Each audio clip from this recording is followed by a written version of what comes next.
quick question I wanted to ask you about video game music in general. Do you think that game music is as important now as it was, say, 20 years ago, when a lot of the iconic themes like Super Mario Brothers and Zelda started?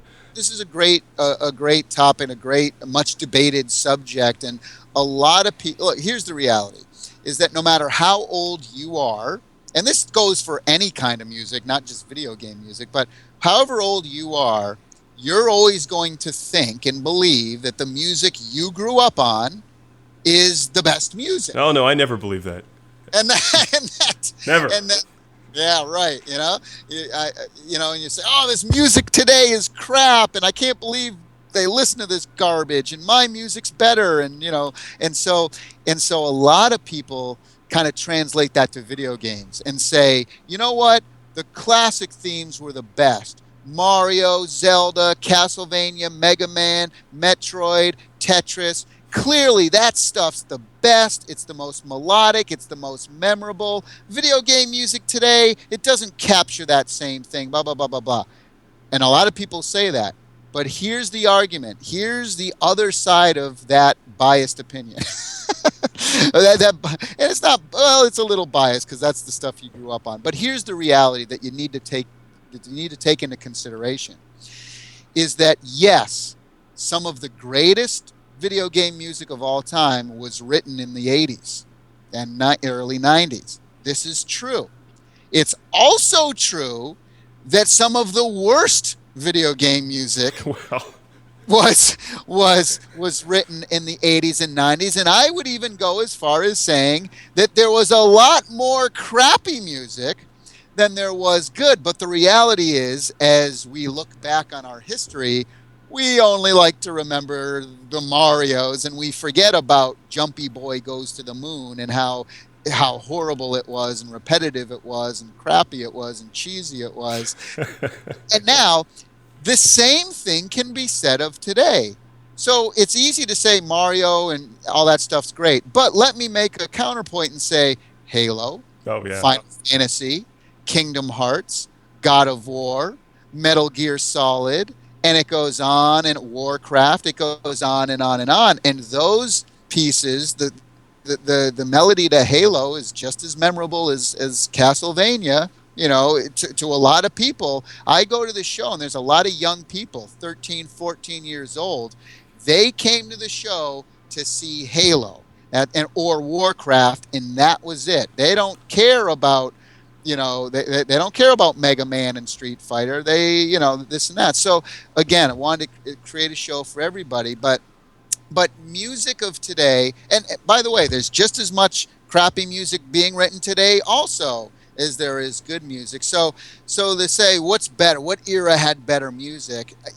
I think the most fair, realistic thing to say is both eras have awesome music, and both eras had crappy music. And I don't think one's better than the other. It's different. It's more produced now. But, It's funny you mentioned the bad music from the 90s, because I can think of any number of Sega Genesis games that have some of the most god-awful themes imaginable. But when used properly, the Genesis could do a great job. I probably worked on some of those bad ones too.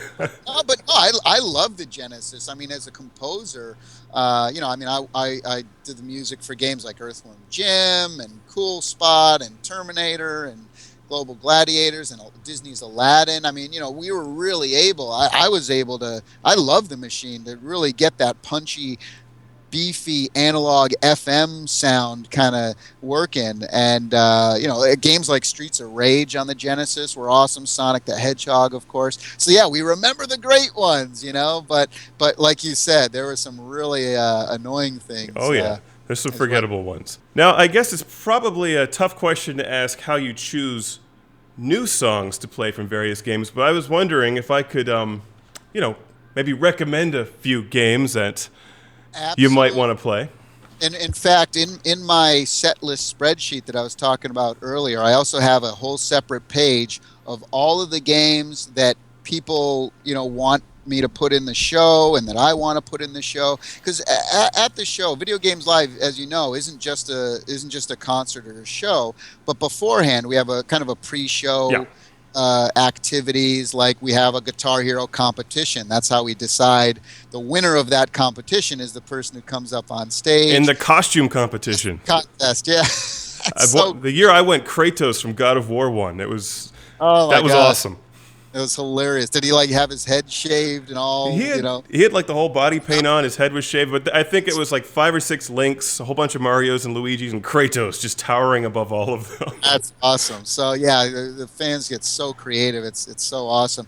But then after the show, we also have a meet and greet where it's just free to anyone who any ticket holder, and because I want to hear from people, I want to say, look, what can we add to the show? What can we do? So I'll give you an example of some of the things we're working on now. Before you give me your list, some of the things that I can tell you that are in the works. Katamari Damacy, a game I worked on, Earthworm Jim. People have been bugging me for years. Earthbound, Devil May Cry, Monster Hunter, Phoenix Wright, Mega Man X.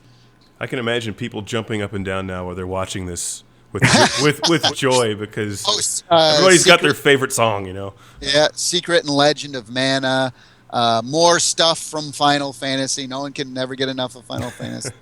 So we're working on stuff from 6 and anyway. So that's some of the ones that off the top of my head, but I know there's a lot more, but I know there's a lot more. I can't think. Shenmue. But give me your list. Give me your list. It's actually, I brought a short list. It would be a lot longer.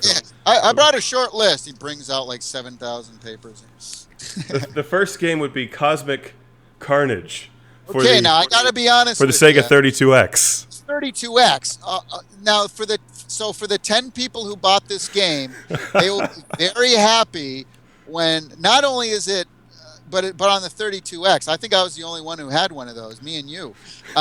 Cosmic Carnage. I actually worked on 2 games for the 32X. One of them was Spot Goes to Hollywood, and I think the other one was Demolition Man or Terminator or something. Maybe I had worked on a couple of 32X games. But okay, I got to be honest. In the 10 years I've been doing this, and the hundreds of thousands of people I've spoken to after a show, no one has ever asked me for that one, so I'm gonna put that on the list with an asterisk. I'm pretty sure it's got the Genesis music, which is very. That's gonna be a challenge. All right, how about Kung Food? Kung Food. Kung Food for the Atari Lynx has surprisingly good music. Well, one of my favorite games on the Atari Lynx was the Tempest 2000. That was freaking awesome. But Kung Food, that reminds me of the recent Wii game called Eat, Fight, Fat. Eat, Fat, Fight or something, I think it was called, where you're a sumo wrestler and you have to eat a bunch of food, be fat, and then kick someone's ass. Well, that game is probably better than Kung Food. But yeah, I got another one here, which is actually good. In fact, I think this is the best example of Sega Genesis songwriting, or at least I think. I'm very partial to Musha for the Sega Genesis, which just rocks. With the game. It's a good one, Musha. I think it just has some of the most incredible music for the Sega Genesis. It's a spaceship shooter with robots. Yeah. I'm gonna have to look that one up. I'm sure it's on YouTube if I put in Musha. Yeah, Musha is good. Actually, the other two are a bit sarcastic, but Musha is serious. This is actually a really. This one I really need to put this one on the list. And Musha. Yes, metallic uniframe super hybrid armor. Okay. For the Genesis. Okay.